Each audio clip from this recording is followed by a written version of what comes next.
If you've ever wondered why addiction shows up in someone's life, or why it can feel so hard to heal, stick around. This episode might change the way you see it.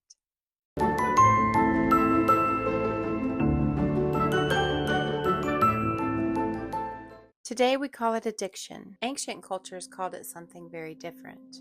Not a moral failure, not a weakness, but a wound, a spiritual imbalance, a loss of connection. Before we even talk about healing, we need to talk about language, because words shape how we see people.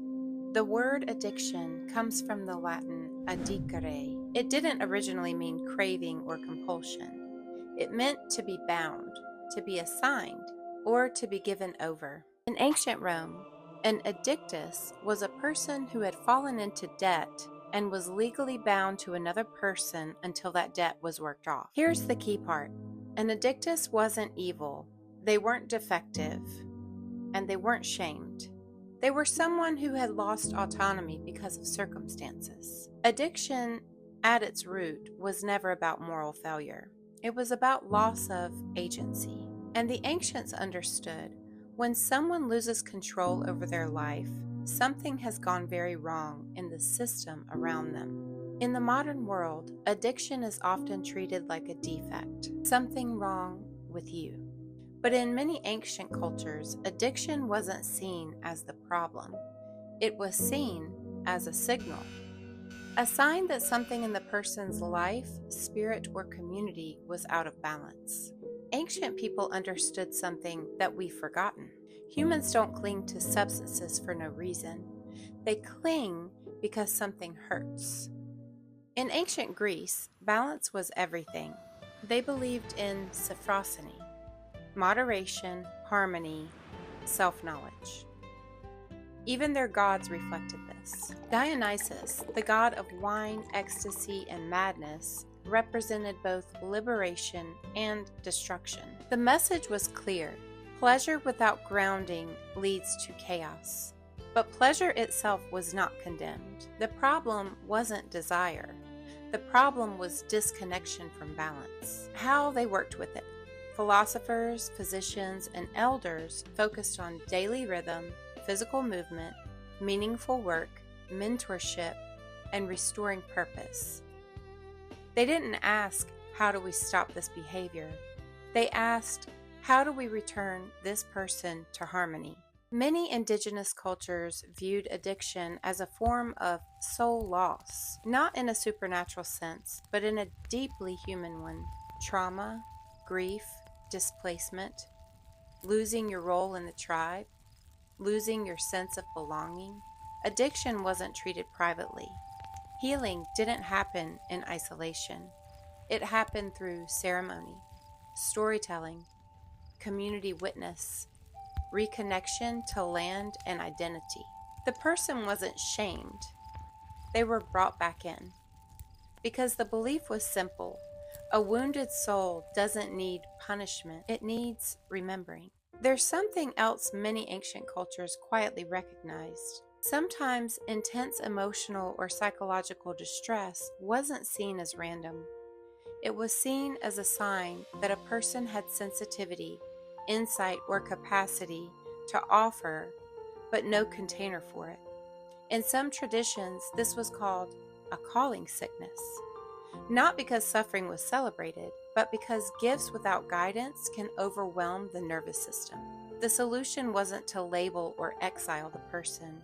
It was to help them find meaning, structure, mentorship, and a way to share what they carried instead of being crushed by it alone. In ancient Egypt, there was a concept called Ma'at, cosmic order, truth, balance.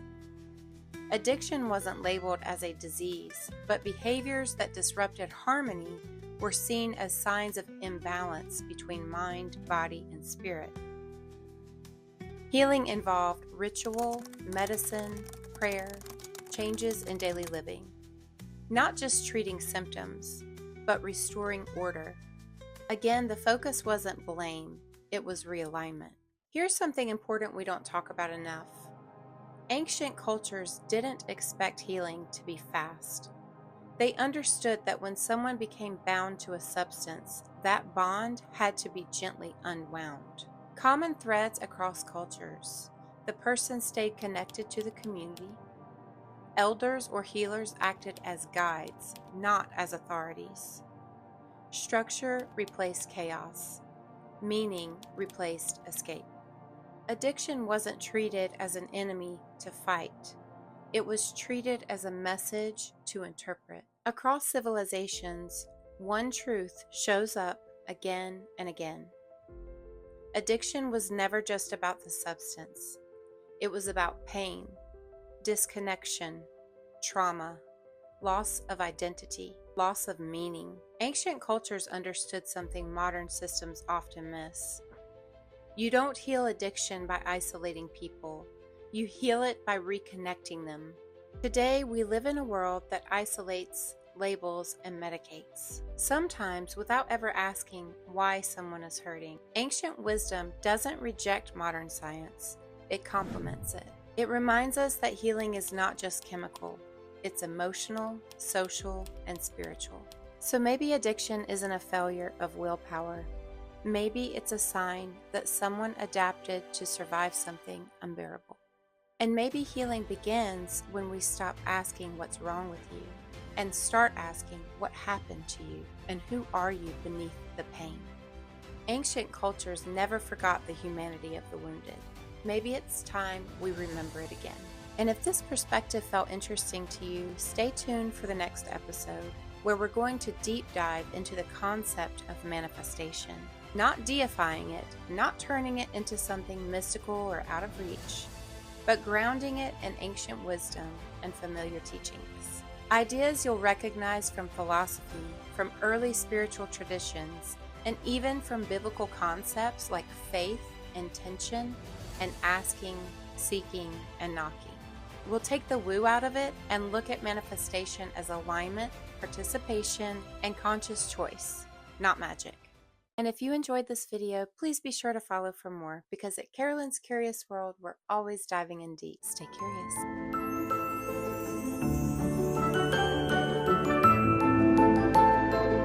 Addictus, addicere, addicere.